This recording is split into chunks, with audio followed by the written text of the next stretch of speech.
Welcome to Suman TV. నేను మీ నవీన్. మీలో చాలామంది కూర్చొని జాబ్ చేసే వాళ్ళు ఉన్నారా? అయితే ఈ వీడియో మీకోసమే. ఎందుకంటే స్కిప్ చేయకుండా చూడండి. బ్యాక్ పెయిన్ వస్తుంది కూర్చొని జాబ్ చేసే వాళ్ళలో అని చెప్పేసి ఇంతవరకు చాలామంది ఆర్థోపెడిక్ డాక్టర్లతో నేను ఇంటర్వ్యూ చేశాను. సో వాళ్ళు కూడా దానికి కొన్ని పరిష్కారాలు చెప్తూ వచ్చారు. కానీ ఈ బ్యాక్ పెయిన్ వచ్చిన తర్వాత ఎరెక్టైల్ డిస్ఫంక్షన్ ప్రాబ్లం కూడా వస్తుంది నవీన్ అని చెప్పేసి ప్రముఖ సెక్షువాలజిస్ట్ అదేవిధంగా సైకియాట్రిస్ట్ డాక్టర్ సునీల్ కుమార్ రెడ్డి గారు చెప్తున్నారు. అసలు ఈ బ్యాక్ పెయిన్కి సెక్షువల్ ప్రాబ్లంకి ఉన్న ఇంటర్లింక్ ఏంటనేది సార్ని అడిగి తెలుసుకుందాం. హాయ్ సార్, నమస్తే అండి. సార్, ఆర్థోపెడిక్ డాక్టర్లతో ఇంటర్వ్యూ చేసేటప్పుడు లంబార్ రీజియన్లో ప్రాబ్లం వస్తుందని ఎక్కువసేపు కూర్చున్నారంటే అని చెప్పేసి అంటుంటారు. సో అది వాళ్ళు మనం ఎగ్జామినేషన్ చేసినప్పుడు కొన్ని రిపోర్ట్స్ తీసుకున్నప్పుడు L4 L5 తర్వాత ఇట్లాంటి ప్రాబ్లమ్స్ చెప్తూ ఉంటారు. సో కానీ ఇక్కడ బ్యాక్లో వచ్చే పెయిన్కి ఈ అంగస్తంభన సమస్యలకి ఉన్న ఇంటర్లింక్ ఏంటి sir? So basically simple back ache కాదు, ఈ లోవర్ బ్యాక్ ఏక్ అంటాం. మీరు అన్నట్టు లంబార్ రీజియన్లో, థొరాసిక్ రీజియన్ కాకుండా లంబార్ రీజియన్లో వచ్చే బ్యాక్ ఏక్ అంటే L2 నుంచి L5 వరకు ఏదైతే నర్వ్స్ ఉంటాయో అవి కంప్రెషన్లో ఉండడం వల్ల ఈ నరాల బలహీనత, అంగస్తంభన లోపాలు వచ్చే ఛాన్సెస్ ఉంటాయి. బట్ దీంట్లో క్లియర్ కట్ కంప్రెషన్స్ ఉంటాయి. అంటే సింపుల్ బ్యాక్ పెయిన్ కాకుండా వాళ్ళు అసలు నడవలేని స్థితిలో ఉండి ఇబ్బంది పడుతూ ఉంటాయి.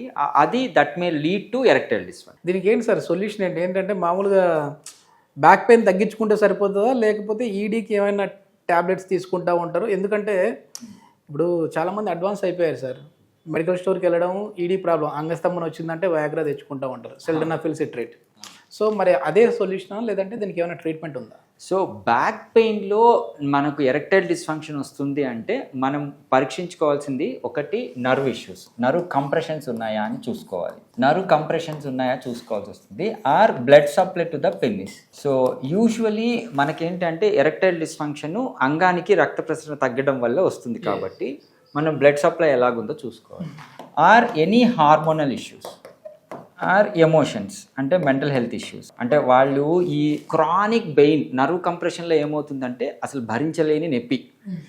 వాళ్ళు లైఫ్ స్టైల్ చేంజెస్ చేసుకుంటారు, ఎక్సర్సైజ్ చేసుకుంటారు, స్ట్రెంథనింగ్ ఎక్సర్సైజెస్ పెట్టుకుంటారు, ఈవెన్ చిన్న ఆపరేషన్స్ చేసుకుంటారు. అంటే నర్వ్ పెయిన్ తగ్గడానికి, కంప్రెషన్ తగ్గడానికి. సో ఇది క్రానిక్గా ఉండడం వల్ల వాళ్ళలో ఈ యాంగ్జైటీ కానీ డిప్రెషన్ వచ్చే సమస్యలు ఉంటాయి. సో వీటి వల్ల కూడా ఎరెక్టైల్ డిస్ఫంక్షన్ రావచ్చు. సో ఇవన్నీ చూసుకోవాల్సి వస్తుంది. మెంటల్ హెల్త్లో డిప్రెషన్ కానీ, యాంగ్జైటీ కానీ. సో ఇవి క్లారిఫై చేసుకుంటే మనకేంటి అంటే మనం వాళ్ళు సింపుల్గా ఎరెక్షన్స్ని ఇంప్రవైజ్ చేయొచ్చు. చాలా వరకు కూడా ఇట్లాంటి ప్రాబ్లం ఉన్న వాళ్ళకి షాక్ వేవ్ ద్వారా మనం ట్రీట్ చేయొచ్చు అని చెప్పేసి విన్నాను. ఎందుకంటే వయాగ్రా వేసుకుంటే వాళ్ళకి స్టార్టింగ్లో చిన్న డోస్ నుంచి అంటే 20 mg నుంచి తర్వాత 100 days కూడా అది పనిచేయట్లేదు. సో ఇట్లాంటి వాళ్ళు టాబ్లెట్స్ వరకు వెళ్లకుండా షాక్ వేవ్ అనేది ఇప్పుడు కొత్త టెక్నాలజీ వచ్చిందని మీరు ఎన్నో వీడియోస్లో చెప్పారు. అసలు ఈ షాక్ వేవ్ అంటే ఏంటి? అసలు ఇక్కడ అంటే ఆ సెన్సిటివ్ పార్ట్ దగ్గర షాక్ ఇవ్వడం వల్ల ఏమైనా ప్రాబ్లమ్స్ వస్తాయా? సో అంటే సైడ్ ఎఫెక్ట్స్ ఏమైనా ఉంటాయి ఈ షాక్ వేవ్తో? సో ఇప్పుడు మీరు నరాల బలహీనత అన్నాం కదా, మనం బ్యాక్ పెయిన్ వల్ల ఎరెక్టైల్ డిస్ఫంక్షన్ వస్తుంది అని. సో ఈ క్లారిఫై చేసుకున్న తర్వాత వాళ్ళకి షాక్ వేవ్ థెరపీ ఇవ్వడం అనేది జరుగుతుంది. ఈ షాక్ వేవ్ మెయిన్గా ఏంటంటే దీనికి బ్లడ్ సప్లైని ఇంప్రవైజ్ చేస్తుంది అంగానికి. సో ఎప్పుడైతే ఈ షాక్ వేవ్ థెరపీ బ్లడ్ సప్లైని ఇంప్రవైజ్ చేస్తుందో ఈడీ కరెక్ట్ చేస్తాం. సో మీరు అన్నట్టు ఈ షాక్ అంటేనే మీరు సైడ్ ఎఫెక్ట్స్ అనొచ్చు, అది అంగం చాలా సెన్సిటివ్ ఆర్గాను ఏమన్నా అవుతుందా అని. ఇది షాక్ వేవ్ కాదు, ఇది సౌండ్ వేవ్ థెరపీ అంటాము. ఈ సౌండ్ వేవ్తో ఏంటి అంటే అంగంలోని కణజాలాన్ని రిపేర్ చేయటమే. సో ఎప్పుడైతే మనం అంగాల్లోని కణజాలాన్ని స్టిమ్యులేట్ చేసి రిపేర్ చేస్తామో బ్లడ్ సప్లై అనేది ఇంప్రూవ్ అవుతుంది. ఈ ఎరెక్టైల్ డిస్ఫంక్షన్ని మనం కరెక్ట్ చేయొచ్చు. ఇది ఎన్ని సెషన్స్ ఉంటాయి సార్? సో ఈ షాక్ వేవ్ థెరపీ ఎరెక్టైల్ డిస్ఫంక్షన్లో మెయిన్గా మనకు ఈ బ్యాక్ పెయిన్ ఉన్న వాళ్ళకి కానీ, నర్వ్ కంప్రెషన్ డిజార్డర్స్లో ఉన్న వాళ్ళకి, క్రానిక్ పెయిన్లో ఎవరికైనా ఉన్న వాళ్ళకి మనం 8 to 12 సిట్టింగ్స్ ఇవ్వడం అనేది జరుగుతుంది. అంటే నా దగ్గర వీక్లీ సెషన్స్కి వస్తారు. సో వీక్లీగా వాళ్ళకి పరిశీలించి వాళ్ళకి 8 సిట్టింగ్స్ ఇవ్వాలా, 12 సెషన్స్ ఇవ్వాలా మనం డిసైడ్. ఓకే. అంటే ఇది మాకు నడుము నొప్పి వాళ్ళు వచ్చింది కదా, మరి నడుము నొప్పిని తగ్గించుకుంటే సరిపోద్ది కదా, ఇది కూడా క్లియర్ అయిపోద్ది అని అనుకునే వాళ్ళు ఉంటారు కదా. అవును, నడుము నొప్పి తగ్గించుకొని నా దగ్గరికి వస్తారు. బేసికలీ కంప్రెషన్ ట్రీట్మెంట్ తీసుకుంటారు, బట్ స్టిల్ వాళ్ళకి ఎరెక్షన్స్ రావు. సో లైఫ్ స్టైల్ చేంజెస్ చేసుకుంటారు, మజిల్ స్ట్రెంథనింగ్ ఎక్సర్సైజెస్ పెట్టుకుంటారు, ఫిట్నెస్ ఫ్రీక్ ఉంటారు, మళ్ళీ ఈ పోస్చరల్ చేంజెస్ చేసుకుంటారు, అన్నీ చేసుకొని నా దగ్గరకు వస్తారు. ఎస్, మీ దగ్గర అడ్వాంటేజ్ ఏంటంటే న్యూరో సైకియాట్రిస్ట్. సో ఆ నరాలకు సంబంధించి కూడా ట్రీట్ అయిపోతుంది, అంటే మెంటల్ హెల్త్ నుంచి టోటల్ బాడీ ఫిజికల్ హెల్త్ వరకు వచ్చేసేస్తుంది. సో ఏదైనా రియల్ ఎగ్జాంపుల్ ఏమైనా ఉందా సార్? అంటే ఇట్లాంటి ప్రాబ్లమ్స్తో వచ్చిన వాళ్ళు మళ్ళీ వాళ్ళు క్యూర్ అయినట్టుగా, మళ్ళీ అదేమైనా రిపీట్ అవుతుందా ఈ షాక్ వేవ్ తీసుకున్న తర్వాత? ఎన్ని రోజుల వరకు ఆ స్టామినా ఉంటుంది, ఆ స్ట్రెంత్ ఉంటుంది? బేసికలీ నాకు ఒక టిపికల్ కేసు ఏంటి అంటే 56 years, అంటే పెద్ద జాబు, లైక్ అంటే సాఫ్ట్వేర్ కాకపోవచ్చు బట్ పెద్ద జాబు, బట్ ఒకే స్టేజ్లో ఉండి కొద్దిగా వెయిట్ ఉండి ఆ ఫిజికల్ పోస్చర్లో మార్పులు లేక అతనికి బ్యాక్ పెయిన్తో సమస్యలో ఉన్నారు. అంటే లంబార్ లార్డోసిస్ అంటాం. అంటే యూజువల్లీ స్పైన్ ఇలాగ ఉంటే లోవర్ స్పైన్ ఎలాగుంటుందంటే లార్డోసిస్ లోపలికి ఉంటుంది. సో ఇప్పుడు కూర్చునేటప్పుడు ఇతను ఈ ఏదైతే ఈ వంకర తిరుగున్నదో ఇది స్పైన్ ఇక్కడ ఆనదు. సో ఈ మజిల్స్ అన్నీ చాలా వీక్ అయిపోతాయి.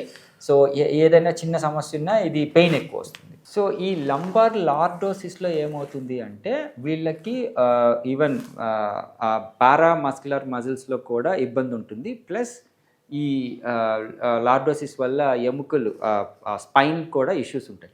ఇక్కడ కంప్రెషన్ జరిగి అతను చాలా ఇబ్బంది పడుతూ ఉన్నారు. సో ఫైనలీ అతను పోస్చరల్ చేంజెస్ చేసుకున్నాడు, ఇలాంటి ఉపయోగపడే సీటింగ్ మార్చుకున్నారు, కొద్దిగా ఆర్థోపెడిషియన్ని కలిపి ఆపరేషన్స్ చేయించుకున్నారు, అంతా బాగుంది. బట్ ఫైనలీ ఏంటి అంటే అతనికి ఎరెక్టైల్ డిస్ఫంక్షన్ నుంచి విముక్తి రాలేదు. సో ఇతను ఏమనుకున్నాడు అంటే నాకు నరాలు కట్ అయిపోయినాయేమో, సో ఇక్కడి నుంచి సప్లై చేసే నరాలు కట్ అయిపోయినాయేమో, అందుకే నాకు మెత్తగా ఉండిపోతుంది, అసలు నాకు ఎరెక్షన్సే రావట్లేదు. ఈ క్రానిక్ పెయిన్ వల్ల అతనికి యాంగ్జైటీ, డిప్రెషన్లు కూడా వచ్చేసాయి. సో అంటే కోరిక ఉంది, బట్ ఆ కోరిక తగ్గట్టు అంగం స్తంభించడం లేదు. సో ఇతన్ని పరిశీలిస్తే లాంగ్ టర్మ్గా అతను బ్యాక్ పెయిన్తో ఇబ్బంది పడ్డాడని నాకు క్లారిటీ వచ్చింది. సో ఎగ్జామ్ చేయడం జరిగింది, అతను వాడిన మెడికేషన్స్ చూసుకున్నాను, ఏమన్నా హార్మోనల్ ఇష్యూస్ ఉన్నా చూసుకునేసి ఇతనికి షాక్ వేవ్ థెరపీ ఇవ్వడం అనేది జరిగింది. సో 56 years, ఇతనికి ఏజ్ మళ్ళీ సార్ నాకు ఏజ్ కదా అందుకని తగ్గిందేమోనండి. సో ఏజ్ ఎప్పుడు నేను చెప్తూ ఉంటాను, ఏజ్ ఎప్పుడు సమస్య కాదు. సో ఇతనికి ఈ షాక్ వేవ్ థెరపీ ఇవ్వడం అనేది జరిగింది. సో అతనికి ఎరెక్టైల్ డిస్ఫంక్షన్ కరెక్ట్ చేసాము. ఇంకా క్లారిటీ కావాలి అంటే మనము వేరే ఇమేజ్ చూద్దాము. సో లోవర్ బ్యాక్ పెయిన్లో ఉండే సమస్యలు ఏంటంటే నర్వ్ ఇష్యూస్ ఉండొచ్చు, బ్లడ్ ఇష్యూ టు ద పెన్నిస్ ఉండొచ్చు,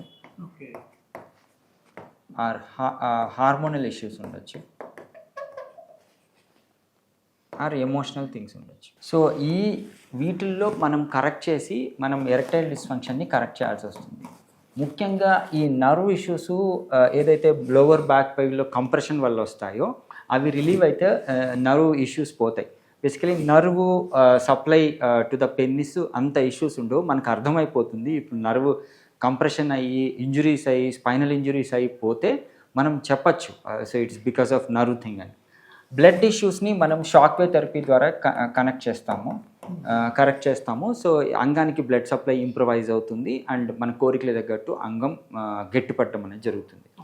ఈ హార్మోనల్ ఇష్యూస్ ఏమన్నా ఉంటే హెచ్ఆర్టీ ట్రీట్మెంట్ కావచ్చు, లేకపోతే టెస్టోస్టెరాన్ బూస్టర్స్ కావచ్చు, అలాంటి మెడికేషన్స్తో వాళ్ళకి హార్మోనల్ ఇష్యూస్ కరెక్ట్ చేయొచ్చు.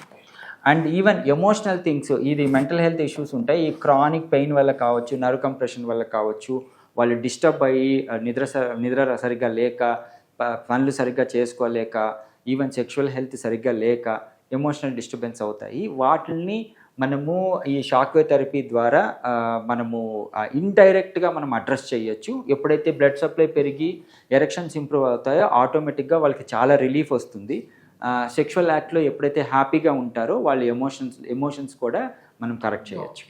ఇది మొత్తానికి ఏంటంటే ఏదో బ్యాక్ పెయిన్ వచ్చింది కదా, బ్యాక్ పెయిన్ మళ్ళీ తగ్గిపోయింది అని చెప్పేసి సంబరపడడానికి లేదు. ఇట్లాంటి ప్రాబ్లమ్స్ కూడా వస్తూ ఉంటాయి. సో ఇట్లాంటి ప్రాబ్లం వచ్చినప్పుడు మరీ ఏదో మెడికల్ స్టోర్కి వెళ్ళిపోయి ట్యాబ్లెట్స్ వాడకుండా క్వాలిఫైడ్ డాక్టర్ల దగ్గరికి వెళ్ళిపోయి దానికి తగిన ట్రీట్మెంట్ తీసుకున్నారు అంటే మాత్రం దాని నుంచి సొల్యూషన్ దొరుకుతూ ఉంటుంది.